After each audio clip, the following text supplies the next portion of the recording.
The Texas sun hung low over the rolling plains of Bandera County, painting the horizon in shades of burnt orange and crimson. Rose Hargrove, 73, sat on the porch of her sprawling ranch house, her weathered hands wrapped around a chipped coffee mug.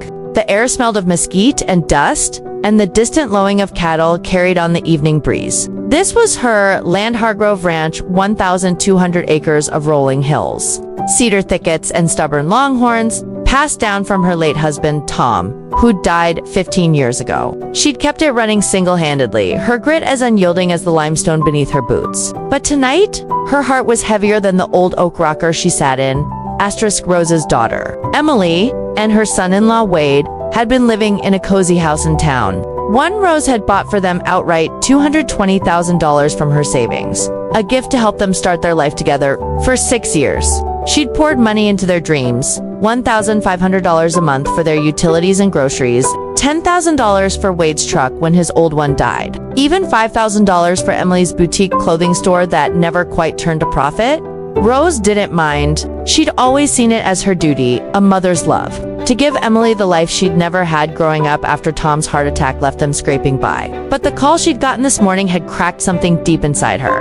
Emily's voice had been bright, too bright. When she'd answered Rose's question about the family reunion, Rose had spent months planning and funding to celebrate the Hargrove legacy. "Oh, Mama, we had it last weekend," Emily said, her tone breezy, like she was talking about a forgotten lunch date. "It was just a small thing, you know, close family only." Close family, the words stung like a wasp. Rose had spent $8,000 on catering, decorations, and a rented barn for the event, expecting to see her cousins, aunts, and old friends gathered under the Texas stars. She'd envisioned herself at the head of the table, toasting to Tom's memory. Instead, she'd been left out uninvited, erased from her own family's story. Rose sipped her coffee, now cold, and stared at the horizon. She'd seen the photos on Emily's social media, Wade's parents raising glasses, Emily's cousins laughing, even Wade's brother strumming a guitar by a bonfire. Everyone but Rose, the same woman who'd paid for the beer, the brisket, the fairy lights strung across the barn. She'd scrolled through the pictures late last night, her chest tightening with every smiling face that wasn't hers. And then she'd found something worse, a county record, dug up by her old friend and ranch hand, Javier, who'd been suspicious of Wade's late-night trips to the courthouse. Emily and Wade had been forging Rose's signature on loan documents, using Hargrove Ranch as collateral for a $150,000 loan to fund Emily's failing boutique and Wade's side hustle flipping cars. They hadn't told her. They hadn't asked. The betrayal cut deeper than the barbed wire fencing her pastures. Rose had always prided herself on being tough enough to brand calves, FIX tractors, and bury her husband without breaking. But this was a wound she hadn't seen coming. She set her mug down and stood, her boots scuffing the porch boards. Tomorrow, she'd drive to the bank and stop the automatic transfers that had kept Emily and Wade afloat. Tomorrow, she'd take back her life.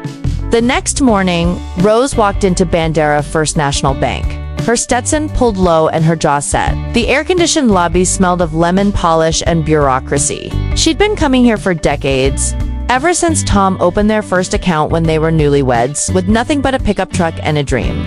The branch manager, Mr. Ellis, greeted her with a warm smile. "Rose, good to see you. Here to make another transfer for Emily." "No," Rose said, her voice steady as stone. "I'm here to cancel them, all of them, and I need to know how to protect my accounts from anyone else accessing them." Mr. Ellis's smile faltered, his eyes searching hers. "Are you sure? You've been sending $1,500 a month for years. Everything okay?" Rose leaned forward, her hands gripping the edge of his desk. "Everything's just fine, except I've been a damn fool. My daughter and her husband have been forging my name on loans against my ranch. I'm done letting them bleed me dry." Mr. Ellis's face hardened. He'd known Rose long enough to trust her word. "I'll need to see the documents, but we can freeze those transfers right now and set up new security measures. Two-factor authentication, restricted access, the works." He hesitated, then added, "Rose, I've seen this before. You're not the first parent to get taken advantage of." She nodded, her throat tight. "Just make it quick." By noon, the transfers were canceled, and Rose's accounts were locked down tighter than a calf in a chute. She drove back to the ranch, her old Ford F-150 kicking up dust on the county road. Her phone buzzed incessantly. Emily, then Wade, then Emily again. She'll let it go to voicemail. When she pulled into the driveway, Javier was waiting by the barn. His weathered face creased with concern. "They called me Rose," he said, tipping his hat. "Wade's madder than a wet hen. Says you're cutting them off without warning. Let him be mad," Rose replied, stepping out of the truck. "They didn't warn me when they used my ranch as their personal piggy bank." Javier nodded, his dark eyes glinting with approval. "You need me to stick around in case they show up." Rose shook her head. "I can handle them, but keep your phone on, just in case." That evening, Emily's SUV roared up the driveway, gravel crunching under the tires. Rose watched from the porch as Emily and Wade stepped out, their faces a mix of anger and desperation. Emily's blonde hair was pulled into a tight ponytail, her designer jeans bought with roses money-hugging her hips. Wade, in a pressed flannel shirt, looked like he'd rather be anywhere else. "Mama, what the hell?" Emily's voice was sharp as she stormed up the steps. "The bank called. You canceled our payments. We're behind on the store's rent, the truck, everything." Rose crossed her arms, her gaze unflinching. "You're behind because you've been living on my dime for years. I'm done. And don't think I don't know about the loans you took out in my name." Emily's face paled, but Wade stepped forward, his jaw tight. "Rose, we were gonna tell you, we just needed a little help to get the boutique off the ground. You've always been there for us. Help." Rose's laugh was bitter. "I paid for your house, your groceries, your damn wedding, and you couldn't even invite me to the family reunion I funded. You used my ranch Tom's legacy for your loans without asking. That ain't help. That's theft." Emily's eyes welled with tears, but Rose recognized the performance. She'd seen it before. Every time Emily needed money for a crisis. "Mama, we love you," Emily said, her voice breaking. "We're family. You can't just abandon us." Rose pointed to the driveway. "Family doesn't forge signatures. Family doesn't leave their mother out of a reunion she paid for. Get off my property." Wade's face darkened. "This isn't over, Rose. You're making a mistake." "I've been making mistakes for 6 years," Rose shot back. "Now I'm fixing them." They left, their SUV peeling out, leaving a cloud of dust in its wake. Rose stood on the porch, her hands trembling not with fear, but with a fire she hadn't felt in years. She was done being their ATM. The next morning, Rose drove to San Antonio to meet with Abigail Torres, a lawyer recommended by Javier's cousin, who'd had her own battles with greedy relatives. Abigail's office was a sleek contrast to Bandera's dusty charm glass walls, polished wood, and a view of the Riverwalk. Abigail, a sharp-eyed woman in her 40s, listened as Rose laid out the story. The $220,000 house, the $1,500 monthly transfers, the $23,000 in miscellaneous emergencies, and the forged loans totaling $150,000. Abigail leaned back, tapping her pen. "Rose, this is textbook elder financial abuse. The forged loans alone could land them in serious trouble, potentially criminal charges. We need to document every cent you've given them and file a countersuit to void those loans. You've got a strong case." Rose nodded, her resolve hardening. "I want my ranch protected. Tom worked his whole life for it. I won't let them take it." Abigail pulled out a legal pad.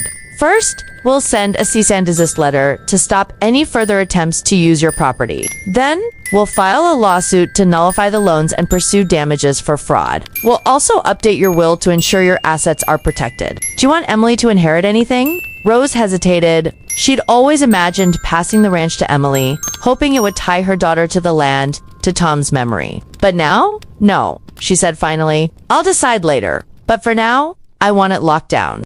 Over the next 2 hours, they combed through Rose's bank statements, receipts, and the county records Javier had found. The total came to $393,000, 6 years of her savings. Her pension, Tom's life insurance, all poured into Emily and Wade's bottomless pit. Rose's stomach churned. That money could have fixed the barn roof, bought new equipment, or funded the trip to Montana she and Tom had always dreamed of.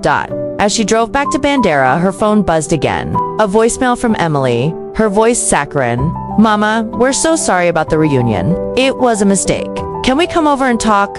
We need your help with the loan payments. The bank's threatening to foreclose." Rose deleted the message without replying. She wasn't falling for it again. 2 weeks later, Rose was mending a fence with Javier when a sleek black sedan pulled up to the ranch. A man in a gray suit stepped out, holding a briefcase. Rose recognized the type lawyer, probably hired by Wade's car-flipping profits.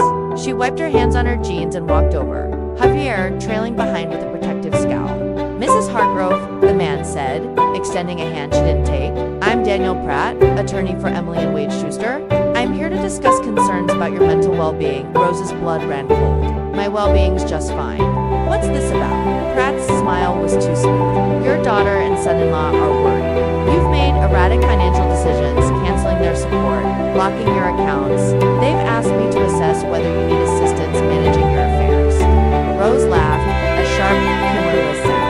Assistance? You mean they want control of my money? They've been forging my signature on loans. Mr. Pratt, that's not concern. That's great. Pratt's smile didn't waver. We have documentation suggesting otherwise. Witnesses who've seen you acting confused, forgetting payments, neglecting the ranch. We're prepared to file for guardianship if necessary. Javier stepped forward, his voice low. You're on private property. Leave, or I call the sheriff. Pratt raised his hands. No need for that. I'll be in touch. Mrs. Hargrove, he handed her a business card and drove off. Rose's hands shook as she stuffed the card. In her pocket, guardianship. They wanted to declare her incompetent, strip her of her rights, and take the ranch. She turned to Javier. Call the boys. We're locking this place down. That night, Rose sat at her kitchen table, surrounded by Javier and 3 other ranch hands, Hector, Miguel, and young Riley, who'd grown up on the ranch. They were her family now, more than Emily ever had been. She told them everything. The loans, the reunion, Pratt's visit. Their faces hardened with every word. We've got your back. Rose, Hector said, his voice rough from years of dust and tobacco. They don't get to do this. Riley, barely 20, piped up. I can set up cameras around the property. My cousin's got a security business in Kerrville. We'll catch them if they try anything. Rose nodded.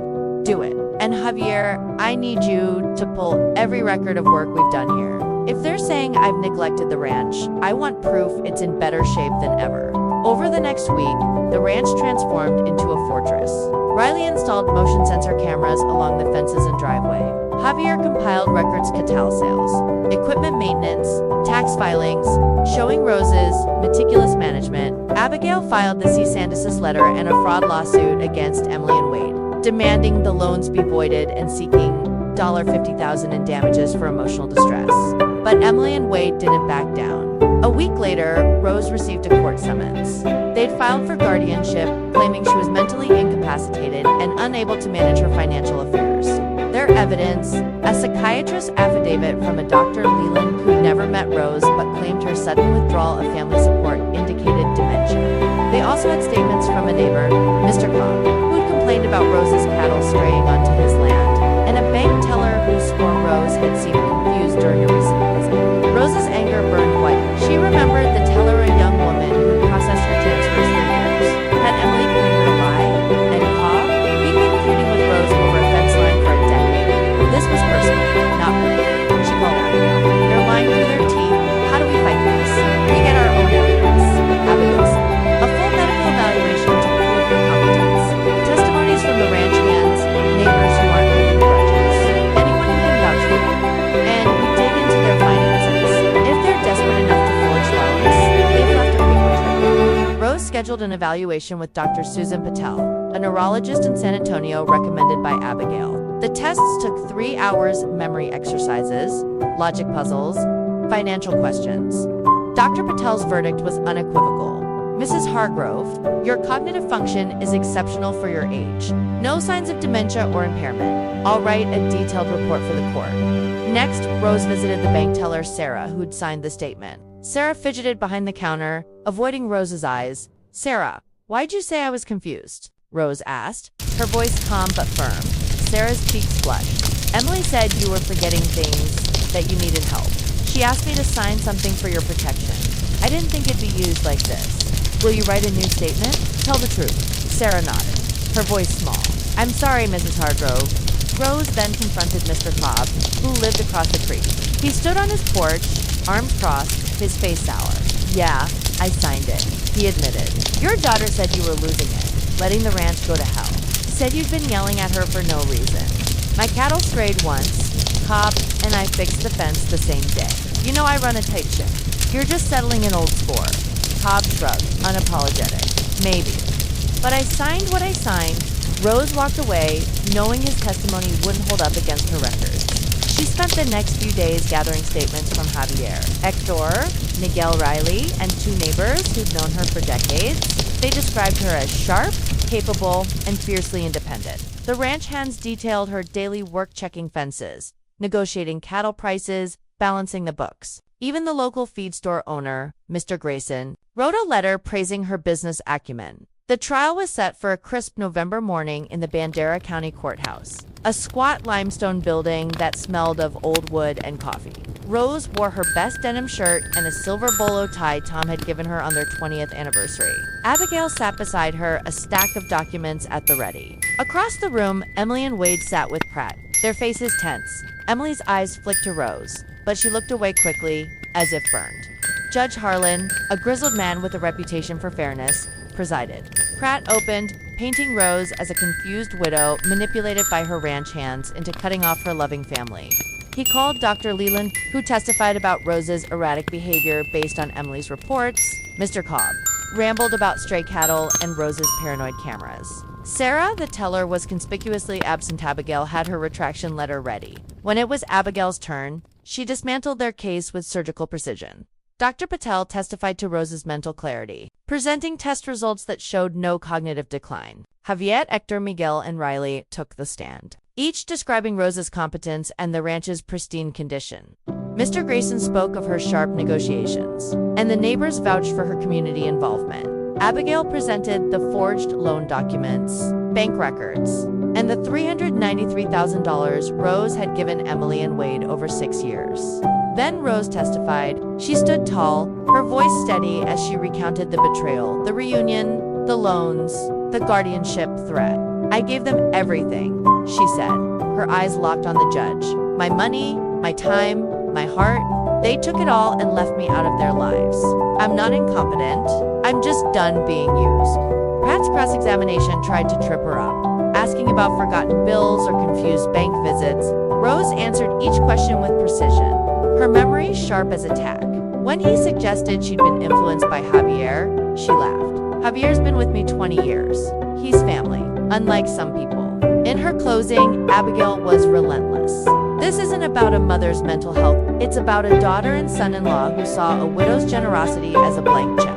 They forged her signature, excluded her from family events, and now seek to control her assets through baseless claims." Mrs. Hargrove is not a victim of dementia, she's a victim of greed. Judge Harlan deliberated for an hour. When he returned, his voice was firm. "The evidence is clear. Mrs. Rose Hargrove is fully competent, with no signs of mental incapacity. The plaintiff's claims are not only unfounded, but appear motivated by financial gain. The guardianship petition is denied. Furthermore, the court finds sufficient evidence of fraud to refer the forged loans to the district attorney for investigation." Rose's breath caught. She'd won not just her freedom, but justice. Asterisk, asterisk, that evening, the ranch hands threw a barbecue to celebrate. Javier grilled ribs, Hector played his guitar, and Riley set off fireworks that lit up the Texas sky. Rose stood by the fire, a beer in hand, feeling lighter than she had in years. Emily and Wade were gone, their SUV speeding out of Bandera after the ruling. Abigail had already filed to void the loans, and the DA was reviewing the fraud case. Rose looked out at the ranch Tom's legacy, her home. She'd decided to donate half the land to a conservation trust, ensuring it would stay wild and free forever. The other half she'd keep, but not for Emily. She'd start a mentorship program for young ranchers, teaching them the skills Tom had taught her. As the fire crackled, Javier approached, his hat tipped back. "You did good, Rose. Tom would be proud." She smiled, her eyes glistening. "I'm proud of myself." That night, under a blanket of stars, Rose Hargrove felt something she hadn't in years: peace. She was no longer a mother defined by her sacrifices, but a woman defined by her strength. The ranch was hers. Her future was hers. And for the first time, she was ready to live it.